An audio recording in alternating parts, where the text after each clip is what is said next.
सत्संगत जी बड़े प्रेम और सत्कार से कहना जी धन निरंकार जी।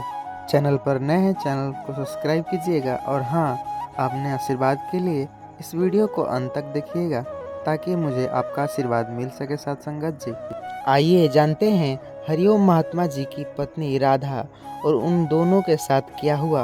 वो आपस में इतने, उनकी आर्थिक स्थिति इतनी खराब थी और देखिए धनतेरस के दिन वह क्या किए तो उनके दिनचर्या बदल गई। आइए एक कहानी के माध्यम से जानते हैं।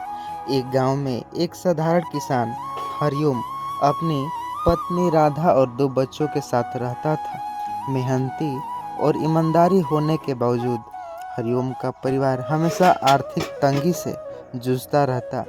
हर महीने जब खर्चे पूरे नहीं हो पाते तो चिंता और निराश होकर उसके मन को घेर लेती। दिवाली का त्योहार पास था, लेकिन घर में मिठाइयाँ और दीपक खरीदने तक के पैसे नहीं थे।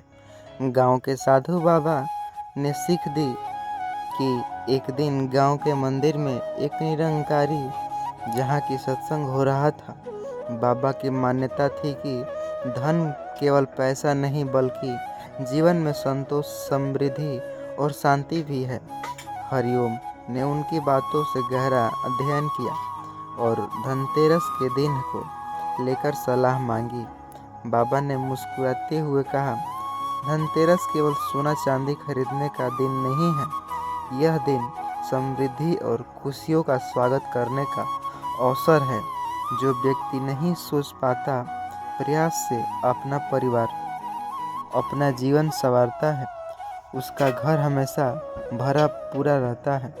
मैं तुम्हें 5 विशेष ऐसे काम बताता हूँ जिन्हें सच्चे मन से करोगे तो पूरे साल तुम्हारे मन में न केवल धन बल्कि शांति और खुशियाँ भी रहेगी। बाबा के वह कौन से 5 मूल मंत्र थे, आइए जानते हैं।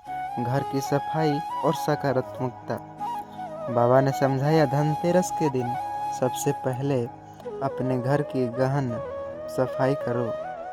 गंदगी, आवश्यक वस्तुएं, नकारात्मक ऊर्जा को जन्म देने वाली जो स्थान स्वच्छ और व्यवस्थित होता है वहाँ लक्ष्मी का वास होता है। हरिओम और राधा अगले दिन ही पूरे घर को साफ सुथरा किया। पुराने सामान जो काम के नहीं थे उन्होंने ज़रूरतमंद लोगों को दान कर दिया। इससे उनका मन भी हल्का हुआ। दीप जलाकर अंधकार को दूर करो। साधु बाबा ने कहा, धनतेरस पर दीपक जलाना प्रतीक है ज्ञान और उजाले का। हर कमरे में दीपक जलाना।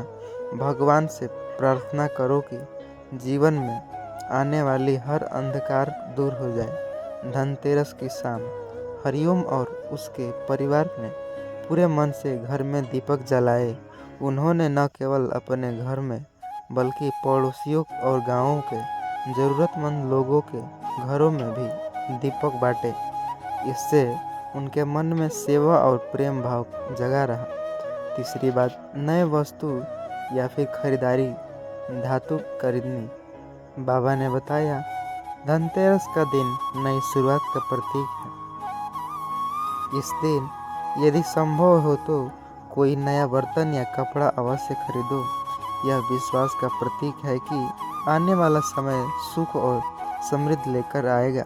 हरिओम ने कुछ पैसे बचाकर पीतल का एक छोटा सा दीपक खरीदा। उस दीपक को घर के मंदिर में रखा। प्रार्थना की, भगवान हमारा घर भी हमेशा प्रकाश से भरा रहे। ज़रूरतमंद लोगों की सहायता करो। बाबा ने बताया, धन केवल अपने लिए नहीं बल्कि दूसरों के जीवन में भी खुशियाँ लाने के लिए होती है। धनतेरस के दिन किसी भूखे को भोजन कराओ, किसी गरीब को कपड़ा दो और देखो कि ईश्वर तुम्हारे घर को कैसे आशीर्वाद देते हैं। हरिओम और राधा ने अपनी छोटी सी जमा पूंजी से थोड़ा सा अन्न निकालकर गांव के अनाथ बच्चों को भोजन कराया।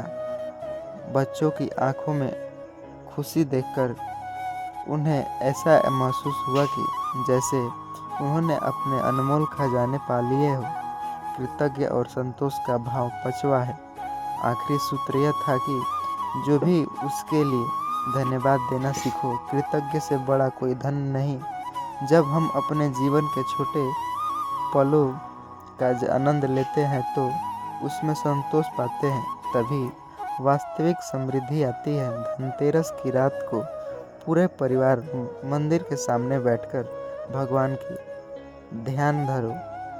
ये रही जो निरंकारी सत्संग नहीं जाते हैं वो करते हैं, लेकिन हम जब निरंकारी सत्संग ज्वाइन करते हैं तो इसमें हम ये सब नहीं करते हैं। हम अपने सतगुरु को ही निरंकार, जिसे कोई आकार नहीं है, भगवान का एक ही रूप है, निरंकार, कोई आकार नहीं।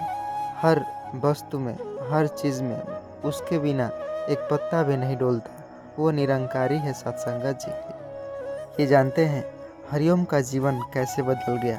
इन 5 सूत्रों का पालन करने के बाद हरिओम के जीवन में चमत्कारी बदलाव आने लगे। उसका मन हमेशा शांत और संतुष्ट रहने लगा, जिससे वह अपने खेतों में और मन लगाकर काम करने लगा। उसकी फसल इस बार बहुत अच्छी हुई। गांव वालों ने उनकी मेहनत की सराहना दी। हरिओम का घर अब केवल पैसों से नहीं बल्कि प्रेम, शांति और आनंद से भर गया था। उसने यह समझ लिया कि असली धन केवल तिजोरी में रखना सोना चांदी नहीं, बल्कि खुशहाल जीवन और रिश्तों में बसी सच्ची समृद्धि का है। धनतेरस का त्यौहार हमें केवल भौतिक संपत्ति के पीछे भागने की नहीं, बल्कि सही दिशा में प्रयास करने की और दूसरों की मदद करने और जीवन में संतोष पाने की प्रेरणा देती है। इस कहानी से हमें यह शिक्षा मिलता है कि यदि हम सकारात्मक सोच और सेवा भाव से धनतेरस मनाएं तो हमारा जीवन हमेशा समृद्ध और खुशहाल रहेगा। आशा करता हूँ यह वीडियो आपको पसंद आई हो। चैनल पर नए, चैनल को सब्सक्राइब कीजिएगा और हाँ, इसे ज़्यादा से ज़्यादा शेयर कीजिएगा ताकि हर एक इंसान को सुख, समृद्धि और आनंद मिल सके। सत्संगत जी ज़्यादा से ज़्यादा व्हाट्सएप के माध्यम से शेयर कीजिएगा।